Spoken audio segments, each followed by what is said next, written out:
Nick Lorensen from the Portal Report back here again with another coaches showcase today. We have Jim Ferry of UMBC.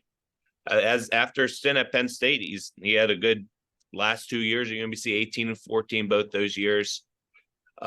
Successful in America East, finishing towards the top, just as Ryan Odom did before. He's continuing the success over there. How are you doing today, Coach? I'm doing great. Yeah, just speak about these last 2 years. I mean, 18 and 14, both those years. You had that stint at Penn State for a couple of years as an interim head coach. You were successful at LIU. You had to stop at a higher mid-major program at Duquesne. Just talk about the success over the last 2 years and what those prior stops have taught you. Yeah, I mean, obviously, I've been fortunate enough. I was a head coach at a young age and had a lot of success at Division III level, Division II level, LIU, and even at Duquesne. In relativity to Duquesne, we actually had success, got to the postseason. At Penn State, I thought it was an exciting time. We were part of a real insurgence of a basketball program. We became, we won the NIT championship. We're ranked, ninth in the country at one point. So I think we really established some good stuff over there. And then being very fortunate to get the UMBC job. There's a great place. We have a great administration. Our AD is an awesome guy, Brian Barrio. So really excited about this job. And, we took over the job and first year and a little up and down with the COVID. We had a big shutdown during that year, but we were still fortunate enough to finish. I think we were finished with 18 wins. We finished in second place in the league. And then we got all the way to the championship game and lost to a very tough Vermont team in my first year. So obviously that was exciting to get to that point. Last year with a bunch of new guys, again, we grinded out another 18 wins. I think we set the record for the most non-league wins as well. Finished in fourth place. So we're kind of keeping it going. We want to really take that next step though. We want to be able to, to win that championship again and bring UMBC back to the NCAA tournament. Yeah, like we mentioned before we came on here, got a whole bunch of new faces. But last year, you attacked the portal a little bit differently, I think, than you did this year. Everyone attacks it differently. Just how have you done it these last 2 years? Yeah, so last year I was more aggressive in taking grad transfers. So last year we took 4 grad transfers. And it was all new, right? So we were trying to figure it out. That's why I kind of talked to my staff. 4 grad transfers, which led to a very quick turnover, right? All great guys, great people, really good players, helped us win. But then all of a sudden you're reloading again. We had to bring in 9 new guys this year because you had 4 kids graduate. You had another 2 or 3 kids that were regular graduates. And then you have kids that transfer. So now you're stuck with 9, 10 slots you got to bring in. And I just didn't feel comfortable having to do that every year because I didn't know if it was sustainable.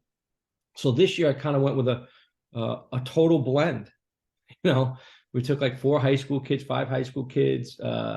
We took 1 grad transfer. We took multiple transfers that have multiple years, which I like because I think it helps you establish the program. If the NCAA stands up and does what it says it's supposed to do and not allow, 2-time transfers, then we've really built a little program here that we can be good this year and also be really good the following year. And then maybe add a grad transfer or 2 into that mix. So I think it's all new. I think a lot of people are doing it all different ways, and we're going to see. But the obvious thing that showed up certainly at this level is that each year you're going to have a significantly amount of new players, and you got to start from scratch. I think you got to really simplify things. Yeah, let's start talking about some of those new players, starting with the older ones. I mean, Khydarius Smith's coming in from upstate. He just keeps improving. Every year you see improvement in his stats. Speak on what you've seen out of him so far.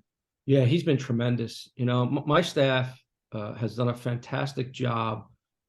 We start with the person first. You know what I mean? We just because if you're going to bring in all these new guys every year, you got to have a lot of character. I know not characters, but character. And I think we've done a fantastic job last year and even this year, just bringing in great people that want to be a part of something, that are willing to sacrifice to have really good years. And Khydarius is one of those guys, really mature, really physical. Reminds me a little bit of the kid Ware that I had at LIU, left-handed forward. He's versatile, he's tough, he's physical. He's done a fantastic job thus far. We're really excited about him. Then Max Lorca-Lloyd comes in from Penn, obviously a smart kid and a good offensive presence up front. Yeah, I had to have one of my assistants recruit Mac because I'm afraid of those smart guys. Uh, Another fantastic person, maturity, obviously a Penn graduate, but he also has 2 years too, so that's exciting for us. Played for the Chilean national team this summer, just got to campus. Gives us a really big presence around the rim. He's exceptional defensively, which I think we lacked a little bit last year, so he's gonna help us with that. But again, another those two guys in the front court obviously can match up against anybody in our conference. And then you also bring in Bryce Johnson from Chicago State, started 29 games over the last 2 years for the Cougars. Yeah, reputation as a big time shooter, an athlete, but having him here for a couple of weeks already, he's more than that. Kid's a really, really good player, really versatile, but his athleticism, he's freakish athletic, exceptional 3-point shooter, which we're definitely looking to bring in. So I think he's going to have a really good year for us. Then you have Marlon Short. I know you love your New England prep kids. He's a New England prep guy. A couple good seasons over there at Stan State out west D2 level. Yeah, Marlon is like a 6'5", really strong, versatile wing. You can play him at the wing, you can play him at the 4. He actually played for my assistant coach, Brian Bodenay, was the head coach at Canterbury School for 5 years. Brian was also on my staff at Duquesne. So he was a kid, once he went in the portal, Brian, knew him really well. Fantastic kid, great mom. And again, he's going to give us some versatility. We're going to be a lot bigger than we were last year at the wing guard spots, and we're just kind of everybody's kind of all the same size and strong, physical, has a knack for putting the ball in the basket. And Marcus Banks didn't play much last year, but puts up shots in volume, or didn't play at all last year, but puts up shots in volume. Just speak on him. Yeah, I mean, Marcus, well, actually he did. He played at Odessa last year. Oh. Yeah, he had a really good year at Odessa Community College. So he was we actually played against him when he was at West Carolina.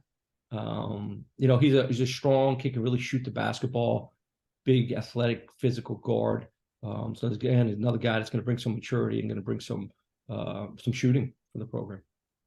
Yeah, I love the schedule. Yeah, it's been a couple years since UMBC's really littered the country. You guys got Louisville, Maryland again, Iowa. You have Towson back on the schedule after a year or two hiatus. Just talk about putting all that together. Yeah, well, I'm glad you like it. I'm not loving it. I'm looking at some of our teams in our conference's schedule compared to ours, and ours does not look like theirs. So, especially I want to play all the local teams, which I think we've done a really good job of doing so. Morgan and Coppin and Loyola, all those guys, and then playing Towson, bringing back that rivalry. Our university wanted to do that. We got to play William and Mary, Hampton. We're opening up in Louisville. Franny's a friend of mine out at Iowa, so we're going to take our team out there to really challenge ourselves. And we're trying to play really fast, and Iowa plays fast. So I think it's an opportunity for us to compete at a high level. We're having our MTE where we're going to have Loyola playing it this year. So we got Marist, St. Peter's. I mean, it's a really, really challenging schedule, but hopefully it's going to do what it's supposed to do and prepare us for our league play and try to compete for a championship. Yeah, and then lastly, I know we're 4 or 5 weeks into practice. Just how's everyone been meshing so far? We're only a week and a half in. Yeah. So we just got back for second summer session. We did have a couple guys coming early and just working out and stuff. It's going great. Guys are really competing. Like I said, the biggest thing you notice when you walk into our gym is just the size difference. We're very long. Our guards are long. Even like our freshmen, Ace Valentine and Frank Emu, they're both like these 6'4", 6'5" point guard, wing guards. We have really good length, really good athleticism, significantly more than what we were last year. It's been about blending all these guys together. You know what I mean? And it's fun. It's fun. It's a great group. They're really playing hard and competing. It's just, we're going to need some time to get to know each other, which is what we're working on every single day. Coach, I appreciate you. I feel like I've told you before, my dad taught 2 of your players at LIU when you were really good. And then he went to Duquesne, and now we live in Catonsville. So it's like you're following us. It's crazy, right? That's all good, man. It's all good. And I want to say too, Dion Brown, man, I think he's going to be a special player. He's really athletic, having Dion, Devin, and Reggie back from last year. Like those guys' maturity, their work ethic's really helping us. So I really like this group. I really do. So it's going to be exciting to see this group develop. Yeah, Dion showed some bright signs. What was that? That Loyola game? He went crazy. Yeah. Yeah. Well, I think it might have been his first game that he played. He had like 20 points in it or something. So pretty talented. So we'll see. Awesome. I appreciate you. Okay, Nick. Thanks a lot, man. Hope to Thanks, see you soon.